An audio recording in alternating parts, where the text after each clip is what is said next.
Bien, mesdames et messieurs, chers amis, cher public, de là où vous êtes, bienvenue dans ma courte vidéo. Avant que je commence, je vais commencer tout juste à me mettre dans une sorte de préchauffage. Et après, je vous re- je reviens vers vous, c'est-à-dire dans quelques secondes, pour faire la suite du message. Bien entendu, c'est pour les soucis de son.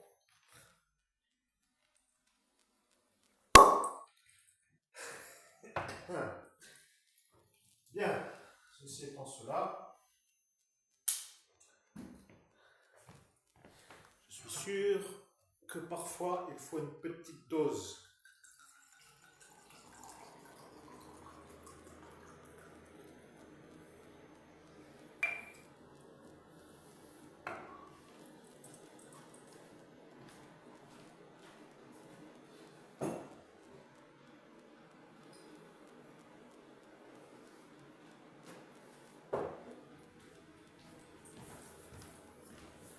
Bon, tout est un peu près dit.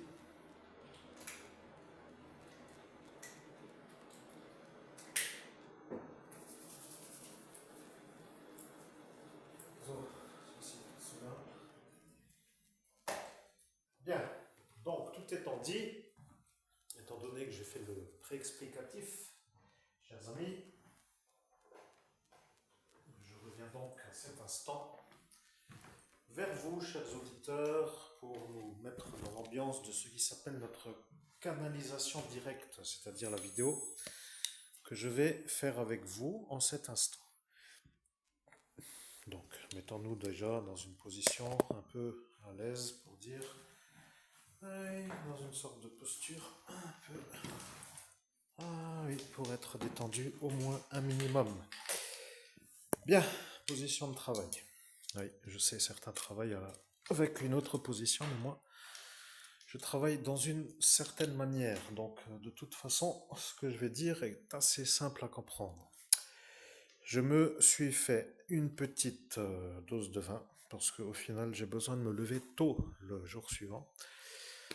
Et figurez-vous que c'est une sorte de médecine qui fonctionne. Je ne sais pas comment que vous voyez-vous chez vous, mais quand c'est chez moi et que un peu de vin est un peu avant, c'est-à-dire le jour qui précède, il y a le réveil plus facile le jour d'après. Voilà, je l'ai dit. Bon, ensuite il y a ma croix d'exorciste qui est sur ma poitrine, parce que parfois il vaut mieux être prêt. Étant donné, pour certains paramètres, qu'il vaut mieux toujours avoir sa croix d'exorciste pour l'exorciste. Rappelez-vous bien. Alors, je sais que ce que je vais dire est un peu étrange, mais le médium que je suis,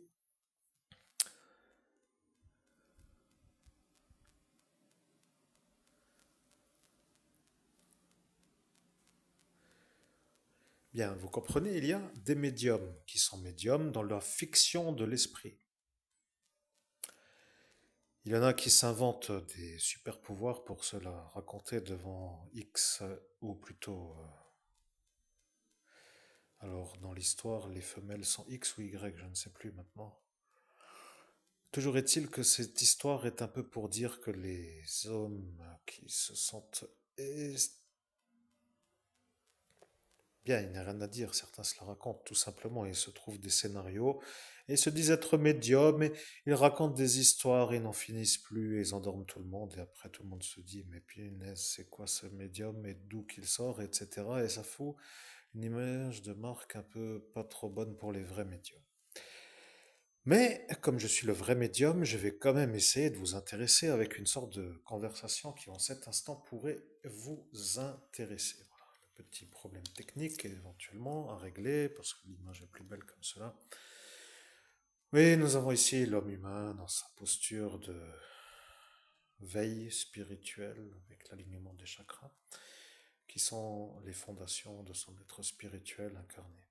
Bon, quoi qu'il arrive, je ne veux pas trop faire de cours trop compliqués. Je ne sais pas qui est l'auditoire. Vous voyez, il y a toujours certainement certains qui comprennent. On ne peut pas faire un cours de cours primaire à des terminales, par exemple. Vous voyez.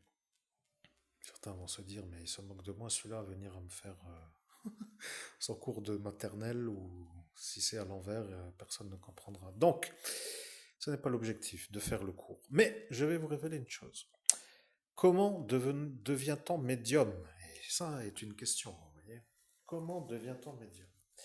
Je l'ai déjà expliqué, mais je vais quand même vous dire une chose. Certains disent que je suis atteint de l'émotion d'une manière trop soudaine, trop régulière, ou peut-être que j'entends trop bien les non-dits, parce que les non-dits sont des dits qui ne sont pas dits. C'est le principe des non-dits. Vous voyez, par exemple, vous passez devant quelqu'un, et ce monsieur, par exemple, qui travaille dans une certaine manière de travailler, regarde certains d'une telle façon que les non-dits sont vus comme une expression visuelle, par exemple. Ce que je vais dire est assez important. Le médium est un être qui capte des pensées qui viennent d'autres énergies. Alors, qu'est-ce qui va maintenant être dit pour me dénigrer? Je ne sais pas, mais pour moi, c'est comme cela. Si je demande à un caillou de me révéler un message, eh bien, le caillou va me révéler le message. Oui, vous pouvez raconter maintenant votre scénario. Le caillou n'a pas de cerveau, il ne peut pas être un être humain et il n'a pas de pensée. Comment peut-on entendre les pensées d'un caillou s'il n'a pas de cerveau? Et voilà que vous vous sentez intelligent à cet instant. Je vais quand même vous dire une chose, que je comprends ce que vous dites, mais ce que je voulais faire plutôt pour moi, pour que les choses soient comprises, c'est que lorsque je fais un travail professionnel et que je suis dénigré par des boulets, ça devient pour moi comme faire un genre de largage de boulet pour arriver à mon rythme de croisière. Vous comprenez? Je l'ai dit, je l'ai dit. Je l'ai dit et je le redis. Il faut des fois débarrasser les cancres. Les cancres sont toujours là pour s'accrocher avec des genres de phrasés qui ne veulent rien dire d'autre que tais-toi avec ta phrase de naze qui m'énerve parce que ça ne veut rien dire. Et les cancres, dans ces cas-là, eh bien, devraient même peut-être ne pas être dans la même classe pour que le cours ne soit pas dérangé pour les élèves qui font l'écoute du cours. Maintenant, chers amis auditeurs, je vais quand même vous dire une chose. Vous avez compris, je peux demander à un caillou quelles sont ses pensées. Mais après, je peux demander, par exemple, si vous voulez, partant de ce principe, que toute énergie est énergie, ce qui veut dire que chacun pourra à cet instant comprendre. Regardez, écoutez plutôt. Oui, nous avons un pot d'échappement qui passe. Ça, c'est une énergie de moto. Si je demande quelle est l'énergie de la moto,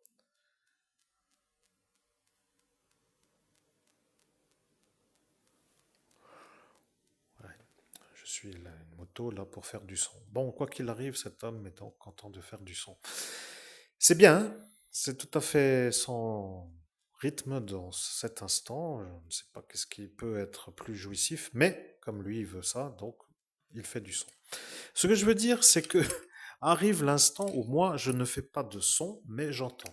Et lorsque j'entends une moto qui passe, je fais l'analyse de qui est celui-là, ou pourquoi la moto passe.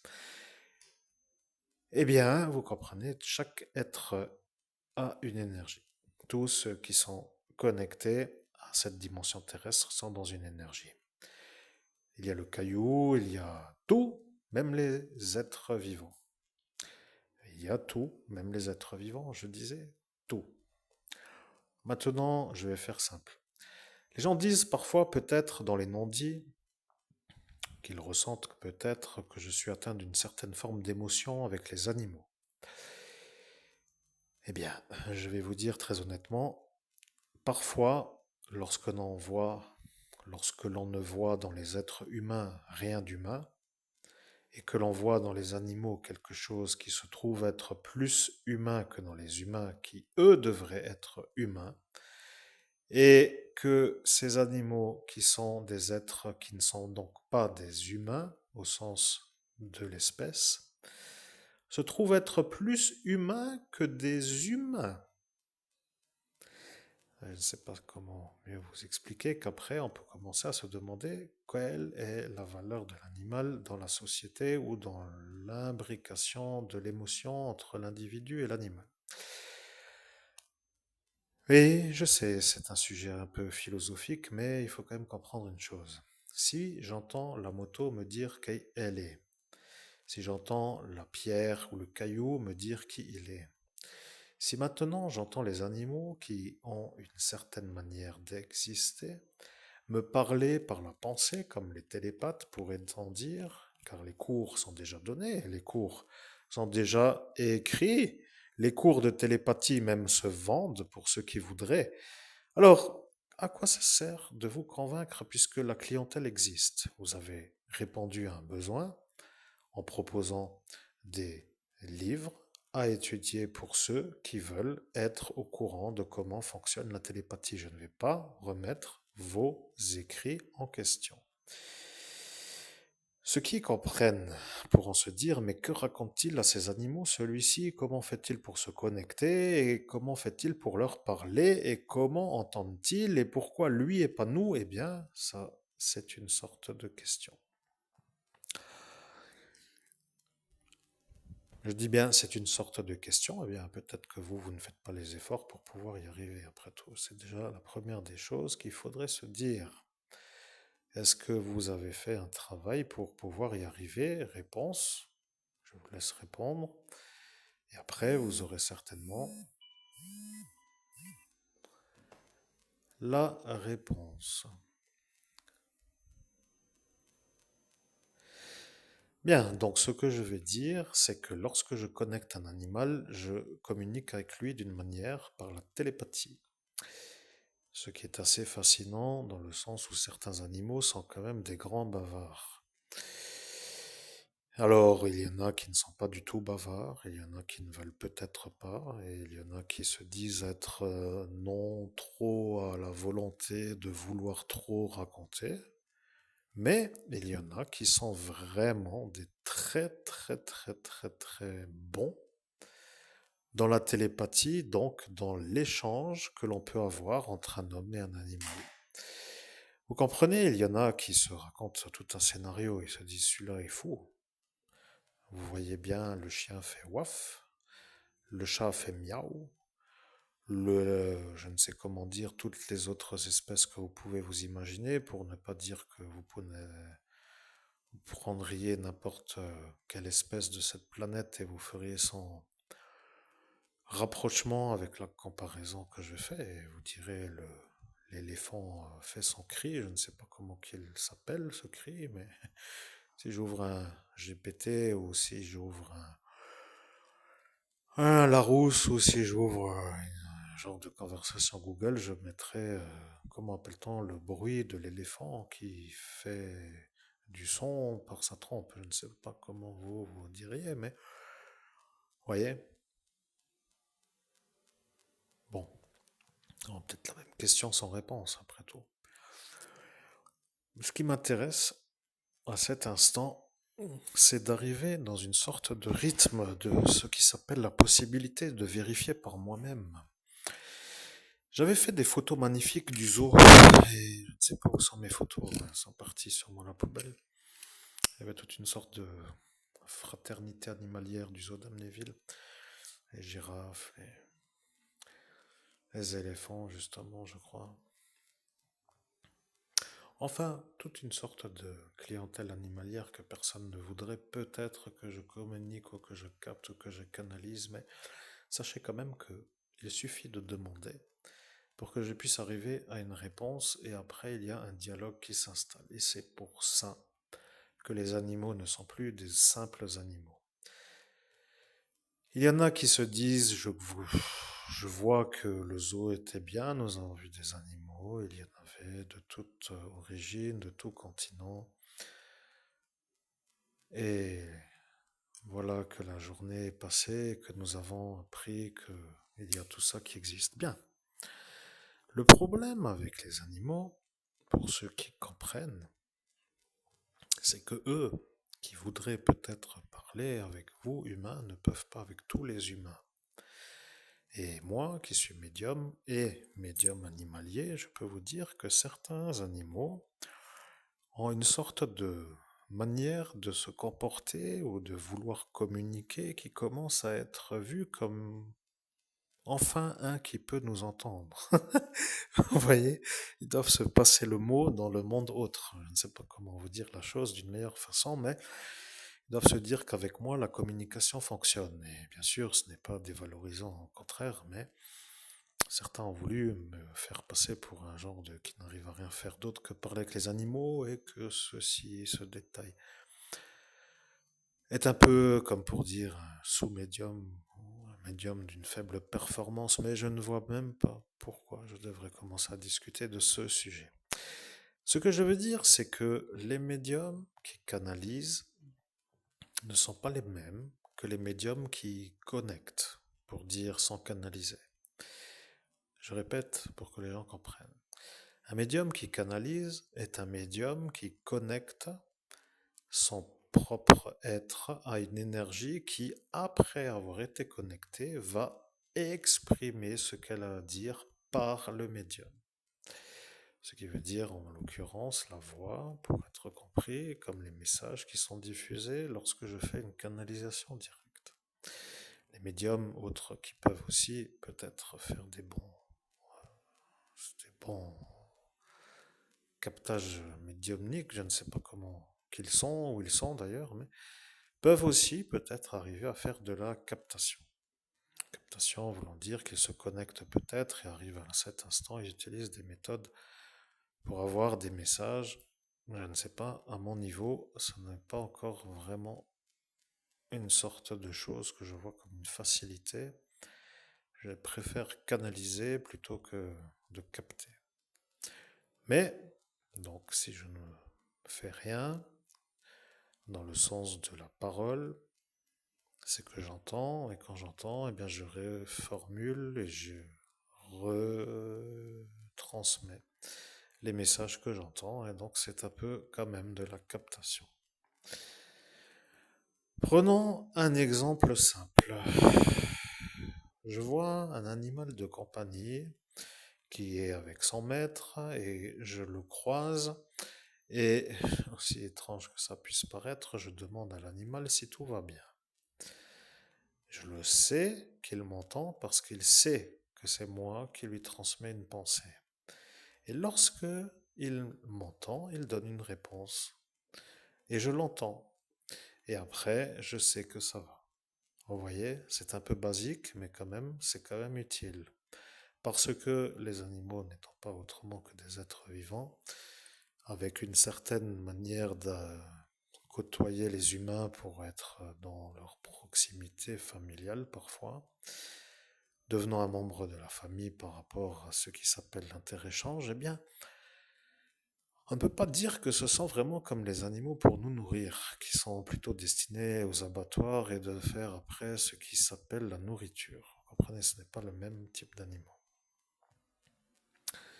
Alors les animaux me disent que ça va et que tout va, donc en théorie pour l'instant tout va. Il n'y a pas trop eu de problème avec un ou une autre que j'ai croisé à certains instants et il n'y a pas trop de choses anormales avec les espèces que j'ai croisées.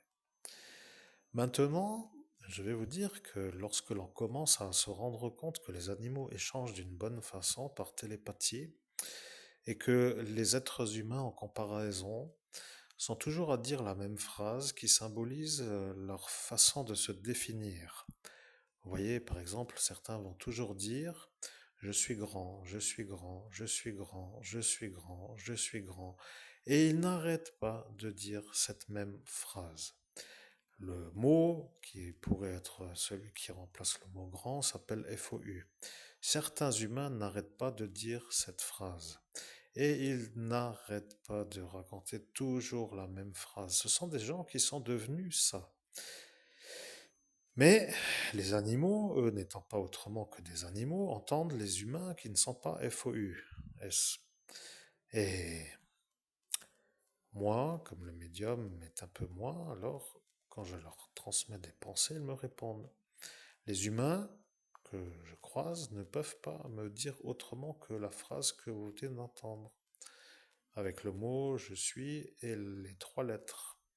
Vous comprenez? Il y en a qui en ont peut-être marre d'entendre toujours la même façon de se définir. Bon, donc du coup, ce que je veux dire, c'est que les animaux sont bien intéressants et je peux vous garantir que de ne pas être atteint de l'émotion est quand même un défi que certains veulent se mettre en valeur d'arriver à faire. Bon, on ne va pas non plus me mettre une combinaison anti-émotion pour ne pas être celui atteint de l'émotion. Vous voyez, des fois je me dis c'est quand même beau d'entendre ce que j'entends, surtout que c'est parfois très très véritable. Et de cette manière, eh bien, vous voyez, il y a quand même un échange qui se crée. Tout le monde pourrait un instant se demander, eh bien, que pense son animal de compagnie et que veut-il transmettre en message? Et le professeur Doolittle, tiens, celui-là que j'avais il y a longtemps regardé et dans lequel j'étais assez atteint de l'humour absolu, m'a fait bien rire ce film. Et Eddie Murphy, je précise, pour ceux qui souhaiteraient éventuellement retrouver le titre du film. Eh bien, c'était un genre de vétérinaire qui était atteint d'une sorte de nuit assez particulière et qui, au réveil, se mettait à entendre les animaux et sans comprendre pourquoi. Et après, c'était une autre vie qui se présentait à lui. Tous les animaux se passaient le mot comme pour dire que ça est quand même quelque chose d'incroyable, que celui-là, dans sa fonction de vétérinaire, se trouve être animé du don de médium pour entendre les animaux. C'est quand même quelque chose d'incroyable. Bon, ça reste un film. Dans un premier temps, c'est certainement aussi pour faire rire, mais il y en a qui ont un don de médium et qui entendent les animaux, et après, ce n'est pas forcément quelque chose d'ingérable au niveau émotionnel ou de perturbant pour la vie de tous les jours. Il suffit de flotter ou de voyager ou de se déplacer à capter les énergies qui sont autour de soi, et après, ça devient un rythme. Et ce rythme devient une sorte d'habitude, et après, il se passe que les choses, eh bien, se définissent comme ce qui se dit, ou ce qui se perçoit, ou ce qui se non-dit, et qui se capte quand même. Chers amis, chers, chers amis, ne soyez pas, comment dirais-je,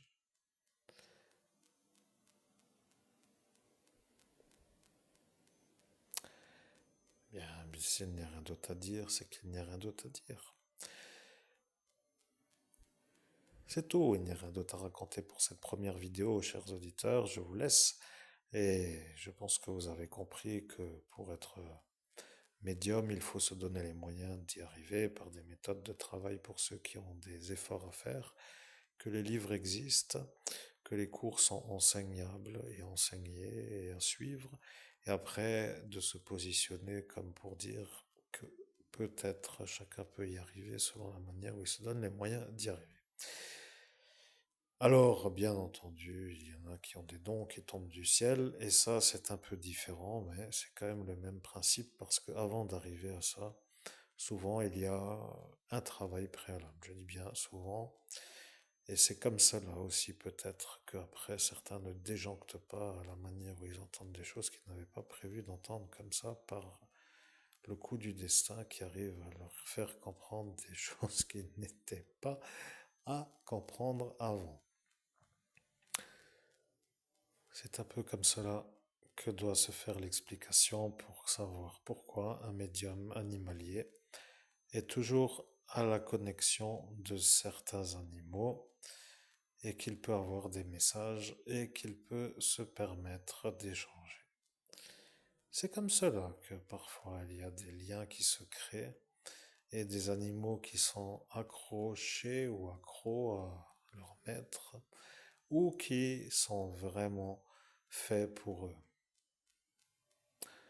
Comprenez, il y en a qui savent que certains animaux sont des grands parleurs, des grands raconteurs, des grands échangeurs de messages, et dans certaines espèces, il y en a qui n'aiment pas trop parler, comme pour les chiens par exemple, les teckels n'aiment pas parler.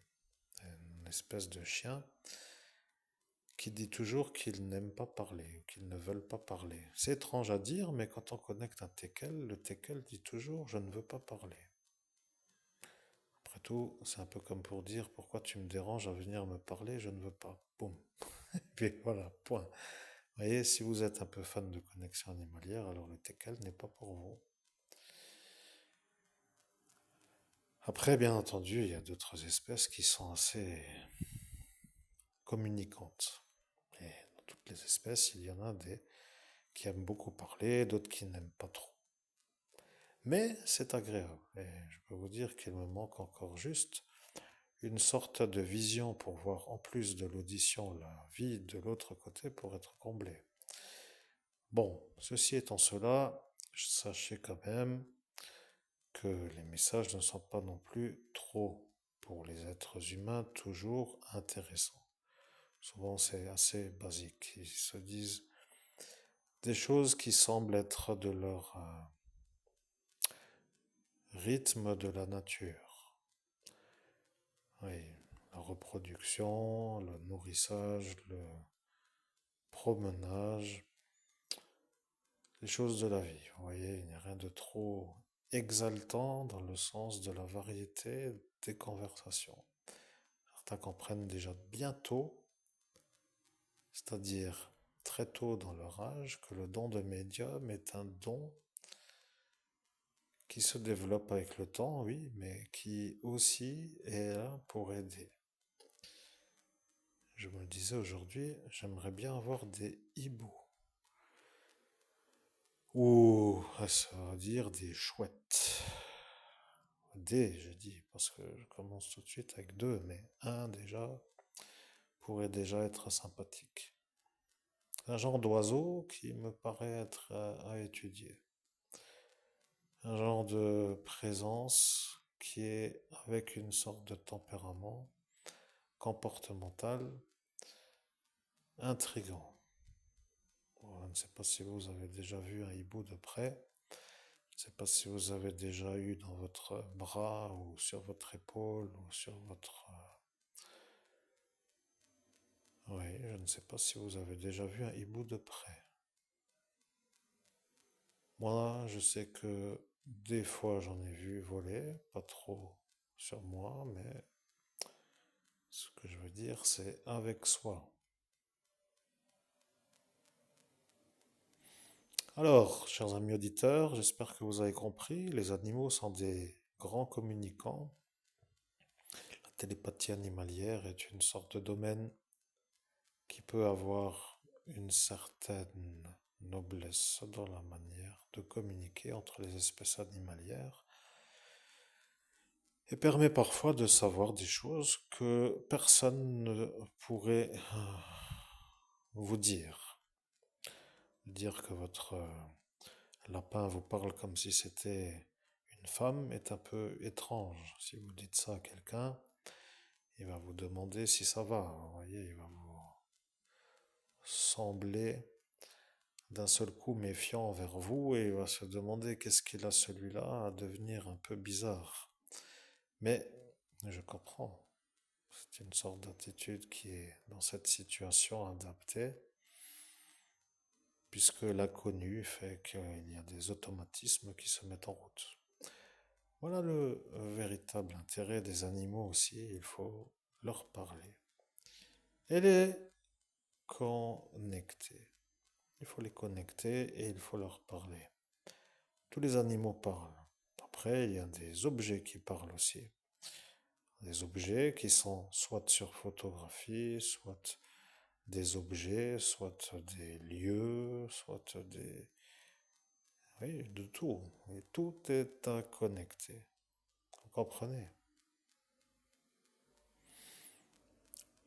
Bien, si vous avez compris, eh bien, je pourrais vous faire un récit de tout ce qui s'appelle les intrigues intrigantes, mais ce n'est pas trop l'objectif de cette vidéo.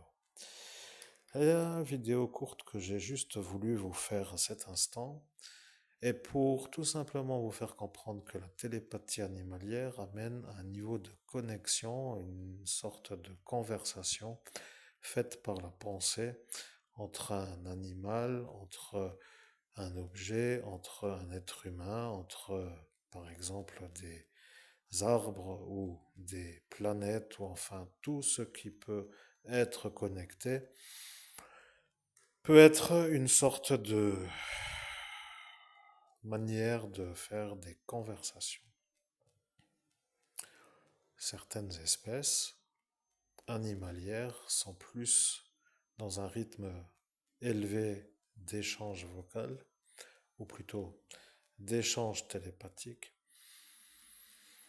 Bien sûr que si vous entendez, vous, votre chien, il va faire waf waf, ce qui ne semble pas être anormal puisque c'est un chien, et si c'est un genre de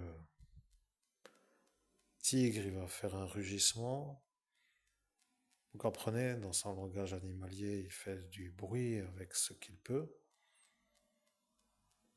mais dans sa manière d'être dans la pensée, il devient un être qui communique.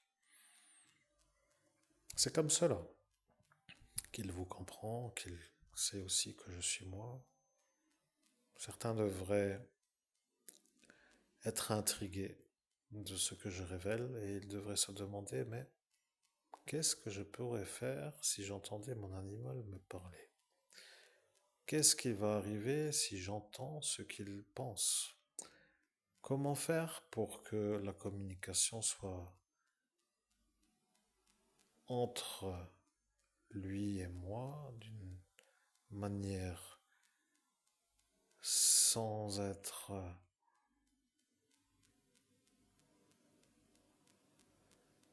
de la haute conversation, mais d'être un échange compréhensible? Certains animaux ont des compétences, rappelez-vous bien. Les animaux ont des compétences. Vous comprenez, le lévrier court vite.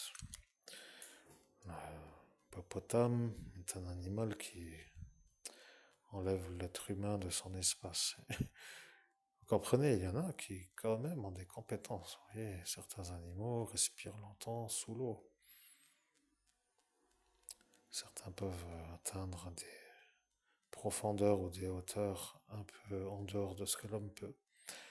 Il y a toujours quelque chose qui le met dans une certaine valorisation, et il faut comprendre que les animaux ne sont pas pour être uniquement à décorer, comme pour dire des choses qui passent sous le regard.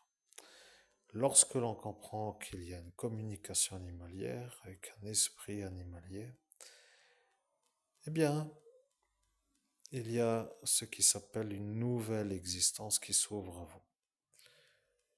Il y a une sorte de nouveau paramètre qui permet de comprendre ce que tous ces animaux, toutes les espèces animalières ont à dire.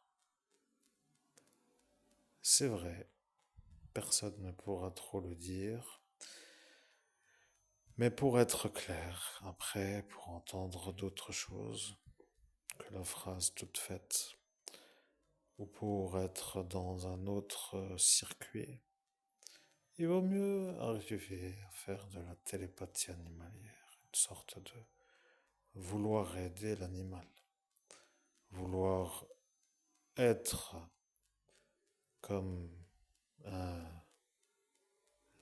ami qui communique et qui répond et qui est, dans certains cas,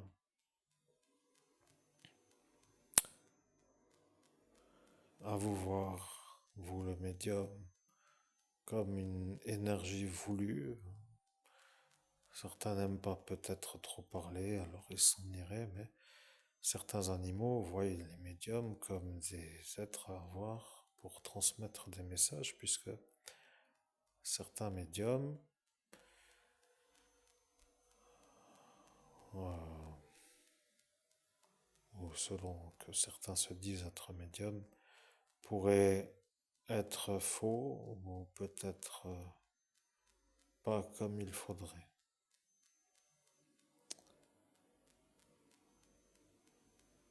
Bien, il n'y a pas trop autre chose à dire. Tout ce que je viens de vous dire est que les animaux ont une manière de communiquer par la télépathie, que ces animaux ont une sorte de...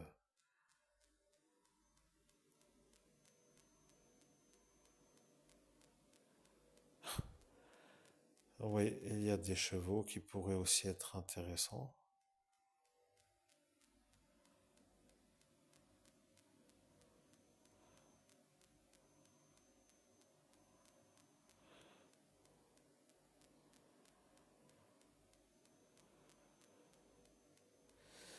Oui, nous reparlerons de cela dans une autre vidéo. Mesdames et messieurs, cher public, à très bientôt pour une prochaine vidéo.